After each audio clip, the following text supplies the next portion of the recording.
Making of the code. This is about UK corporate governance code that has made a massive influence onto the aspects of corporate governance, not just in UK, not just in Europe, but many parts of the world. This is the making of it. It took such a long time to make the current corporate governance as it is today. Started in 1992 with Cadbury Code, and then yes, followed up with Greenberry, Hampel, on and on, Smith, and you can see the development of the code one by one. Let's say the 1992, the differences of two people actually, right? Not difference, and different roles for these two people in CEO and the chairman, and then performance-based salaries, Greenberry. And the beginning of the combined code started with the Hampel, that was in 1998, and then internal controls. And the NEDs, that means the non-executive directors, that became a key topic since 2003, right? With the Tyson and as well as with the Smith code also, right? Non-executive directors are basically the backbone of the UK corporate governance code. Directors are, technical agents of shareholders. They do have legally a fiduciary duty, no question about it. But ethically, yes, they have duties of accountability as well as stewardship. What's the meaning of stewardship, by the way? That means, the duty to take care of others' property. That means shareholders' property. That's a company. Accountability has legal duty as well as an ethical part in it. Directors do have legal plus ethical duties. Now, we have a thing called the agency problem. What is it? Basically, members own the company. In the early days, members used to run the company. But as time went on, the company became bigger and more complex in management, so they appoint the directors to do it.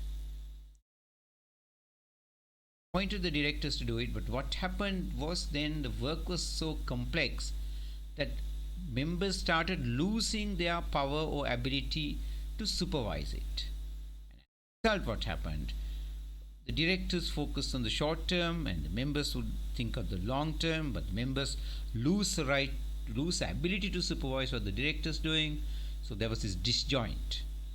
The agent, the directors, would not come under the supervision that much of the principal, the members. Added to that, with the larger and larger companies, became the concept of more and more laws, making companies less liable, making directors less liable as well. In the stock market, the stock market is all about immediacy, quick decisions, quick investments. There's no time to talk to shareholders, right? So daily transactions became far high in numbers, and the ability to supervise these transactions became zero for the shareholders. Public listed companies focused more and more on short termism, because why? The share price is in the short term, and the directors would be more focused on getting the share price up by taking short-term decisions. So all these contributed to what you call as a agency problem. Another issue that is relevant to corporate governance is the so-called concept of resource dependence. Why is agency problem important? Because agency problem is one reason why the company started going south, got troubles. Another one is resource dependency that makes corporate governance that much relevant. Why? Because a collapse of one company, bad fortune of one company, might affect a whole set of companies, because companies are interdependent. Take Toyota, take Walmart, right? It's not a case of Toyota making everything by itself or Walmart having all of its units made by them. They depend on so many other companies. So problem for Toyota could affect all that supply chain of companies. If a company goes down, it goes down with so many other companies. This is also another reason that across the world there is a need for corporate governance because they know that the bad result in one company will not end there, it will affect other companies. So UK corporate governance code primarily focus on the non-executive director as a, the knight in shining armor or the savior for the company. Set up a couple of committees like the audit committee, remuneration committee, as well as the nominations committee. They're thoroughly dominated by non-executive directors. Actually, some of the companies like some of the committees like the audit committee and the remuneration committee are fully housed by non-executive directors. One key angle, one key mission of the corporate governance principles of UK has been to get the non-executive directors pretty much fired up to monitor, control, supervise the actions in the company. What about the benefits of these non-executives? They are not just people, they are very much experienced people, people with reputation, people with good records. And they don't do any executive functions inside the company. They are almost like honorary directors, like with enormous powers. The directors, whether you are an executive director or a non-executive, you carry same powers, same voting power, same decision-making power. And under the corporate governance regulations, corporate governance ethics, not regulations, they've been given extended power, like to be in charge of the audit committee, to be in charge of nominations committee, to be in charge of the remuneration committee. So actually, in a nutshell, the non-executive directors would carry more power in the board. Idea is to ensure that the non-executives, help UK maintain corporate governance. Alright, now take a look at the key aspects of corporate governance. Number one, it applies for public listed companies, not for private companies. Of course, if a private company wants it, they can use it. And yes, annual report of the public listed company shall include a statement telling whether they are following the corporate governance, or if not, why. The comply or explain policy. No law there, no rule there. It's up to the public listed company to follow or not follow it. Of course, if you're following it, you should give reasons for it. And no law like Sarbanes-Oxley of USA. This is completely ethics. Key areas are there. Those key areas have committees. Audit, audit as well as external audit, and then the nomination to get the good guys into the board of directors. And yes, the salaries of directors have been a huge issue over the last 30, 40, 50. Loss making company has directors making immense amount of money salary wise. So to control on it and keep checks on it, we created 3 committees under the corporate governance principle. Code.